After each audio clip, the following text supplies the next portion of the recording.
Morning बच्चों। बहुपद पाठ पढ़ा रहे हैं और 3.4 चल रहा है। तो बहुपद का मान ज्ञात करना है। पहला सवाल मैंने बताया था, अभी मैं तीसरा सवाल बताने जा रहा हूँ। कौन सा? तीसरा सवाल। यदि पीएम बराबर यम घाती 3 धन 2 यम वर्ग ऋण यम धन 10, क्या हो? धन 10 हो तो पीए तथा पीए प्लस पी माइनस ए बराबर कितना होगा? इसमें दो मान एक साथ पूछ दिया, तो पहले पीए का निकालो फिर पी ऋण का। देखो कैसे हल करते हैं इसको। पहले बहुपद लिख लो। पी एम बराबर यम घाती 3 धन 2 यम वर्ग ऋण यम धन 10। तो एम बराबर ए रखने पर कितना? ए रखने पर जब ए रखेंगे तो जहाँ जहाँ यम है वहाँ वहाँ ए रख दो, बराबर ए का घाती 3 धन 2 ए का वर्ग ऋण ए धन 10।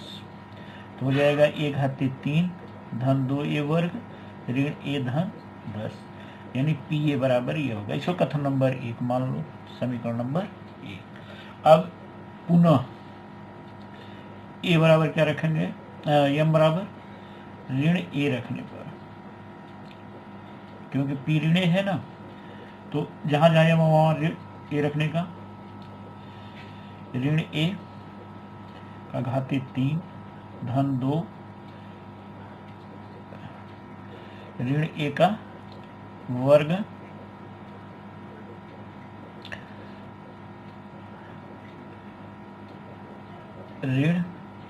ऋण ए धन 10। इसको हल करेंगे। ऋण ए घाती 3 धन 2 ए वर्ग, क्योंकि ऋण का वर्ग करेंगे तो धन हो जाता है ना, तो और धन ए धन 10 पी माइनस ए। कथन नंबर 2। कथन 1 होगा 2 से, कथन 1 और 2 से, कथन 1 और 2 से।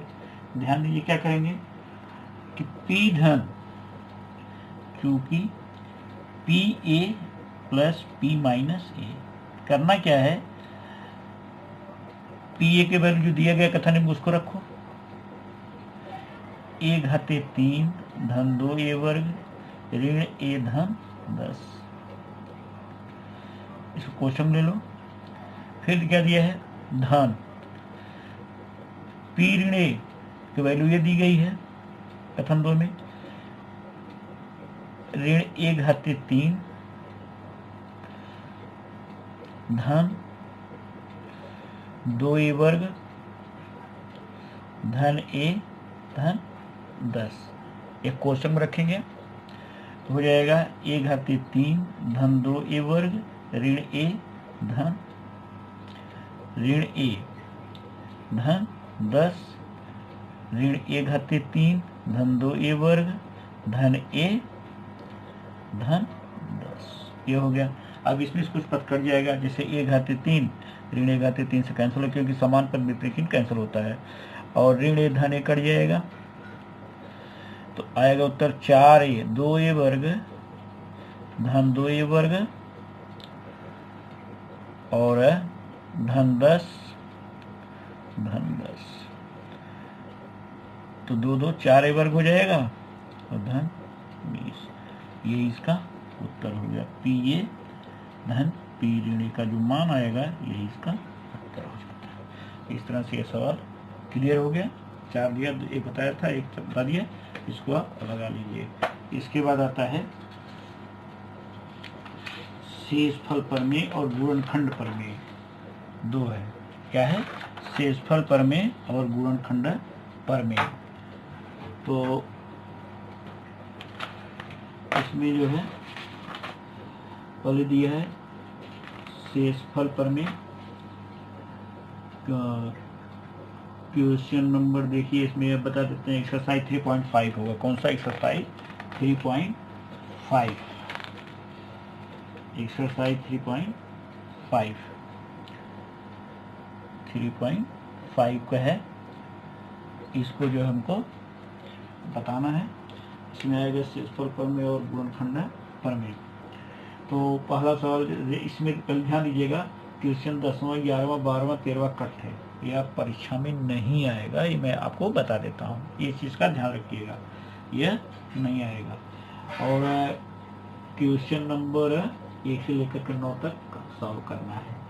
तो जैसे क्वेश्चन नंबर 5वां देखिए, कौन सा 5वां? क्वेश्चन नंबर 3.5 का 5वें में 3 है, ये पहला बता दे रहे हैं, बाकी दो आप करने का। इसमें शेषफल प्रमेय का उपयोग है। प्रश्न दिया गया, देख लीजिए, किताब मेरे पास है, मैं पढ़ दे रहा हूँ। निम्नलिखित प्रश्नों में से पहले बहुपद को दूसरे बहुपद से भाग देने पर शेषफल प्रमेय का उपयोग करके ज्ञात कीजिए। शेषफल हमको निकालना है। क्या निकालना है? शेषफल। तो पहले प्रश्न लिख लो, दिया है x वर्ग ऋण 7x धन 9, यह एक बहुपद है। दूसरा बहुपद है x धन 1। शेषफल प्रमेय, पहले px लिखेंगे। क्या लिखेंगे? px। सपोज करो अगर यहाँ y रहता तो py लिखते, यम रहेगा pm लिखेंगे। आए समझ में? px बराबर x वर्ग ऋण 7x धन 9। भाजक क्या है? x धन 1, इसलिए x बराबर ऋण 1। शेषफल प्रमेय द्वारा, शेषफल प्रमेय द्वारा लिख करके x बराबर ऋण 1 रखने पर, तो पहले बहुपद लिख लेंगे। px बराबर x वर्ग ऋण 7x धन 9। तो जहाँ जहाँ x होगा वहाँ क्या रखना होगा? ऋण 1 रखना होगा। तो p ऋण 1 बराबर ऋण 1 का वर्ग ऋण 7 गुणे ऋण 1 धन 9। तो ऋण 1 का वर्ग 1 होता है, ऋण का ऋण में गुणा करेंगे, धन 1 7 और धन 9, कितना देगा? 9 7 16 1 17 है कि नहीं है? p minus 1। तुम्हारा जो राइट साइड का आ रहा है यही शेषफल है। क्या है? शेषफल है। कभी भी शेषफल का जो है सवाल ऐसे लगाया जाएगा। शेषफल प्रमेय आपको ज्ञात करना, इस चीज का ध्यान रखिएगा। अब बताता हूँ एक सवाल आपको गुणनखंड का। क्या है? गुणनखंड का, समझे, प्रमेय। जैसे क्वेश्चन नंबर 7, कौन सा? क्वेश्चन नंबर 7 देखिए, प्रश्न मैं पढ़ देता हूँ, किताब मेरे पास है। गुणनखंड प्रमेय का उपयोग करके x धन 3 बहुपद इतने का गुणनखंड है क्या, निश्चित कीजिए। अब देखिए, पहले बहुपद लिख लेंगे। px बराबर क्या दिया है प्रश्न में? x वर्ग धन 2x ऋण 3। भाजक क्या है? इसमें भी भाजक लिखा जाएगा, वही सेम है, x धन 3, इसलिए x बराबर ऋण 3। गुणनखंड प्रमेय द्वारा, गुणनखंड प्रमेय द्वारा, गुणनखंड प्रमेय द्वारा, तो गुणनखंड प्रमेय द्वारा होगा तो x बराबर ऋण 3 रखने पर। समझा कि नहीं? तो पहले क्या लिखेंगे? बहुपद लिख लेंगे। क्या लिख लेंगे? बहुपद। px बराबर x वर्ग धन 2x ऋण 3। तो x बराबर ऋण 3 मतलब रखने का मतलब क्या था? जहाँ जहाँ x होगा वहाँ ऋण 3, p ऋण 3 ऋण 3 का वर्ग धन 2 गुणे ऋण 3 ऋण 3, 3 त्रिका 9 ऋण 6 ऋण 3 9 ऋण 9, तो 0। जब आपने बहुपद में x का चरपद का मान रखा है तो क्या आया? राइट साइड में 0 आया, इसलिए x धन 3 कामा बहुपद एक्स वर्ग धन 2x ऋण 3 का गुणनखंड है, गुणनखंड है। आए बात समझ में? तो ध्यान दीजिएगा, अगर यहाँ 0 नहीं आता, जैसे मान लो 4 5 कुछ ऋणात्मक संख्या आती, तब इसको क्या करते, गुणनखंड तब नहीं मानेंगे। लेकिन अगर राइट में चरपद का मान रखने पर 0 आ गया तो वह गुणनखंड है, यह निश्चित है कि नहीं है। इस तरह से यह 3.5 का जो है सवाल बताया।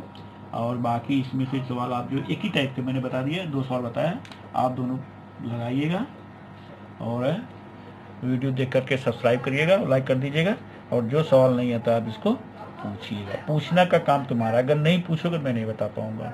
और लड़के पूछते हैं, कुछ बच्चे पूछते हैं, मैं उनको बता देता हूँ, पर्सनली उन्हीं को बताता हूँ। ये ध्यान रखिएगा इस चीज़ का, जब पूछेंगे मैं बताऊंगा। आप क्वेश्चन नंबर अपना मोबाइल नंबर लिख करके सेंड करिएगा, मैं बताऊंगा। ओके।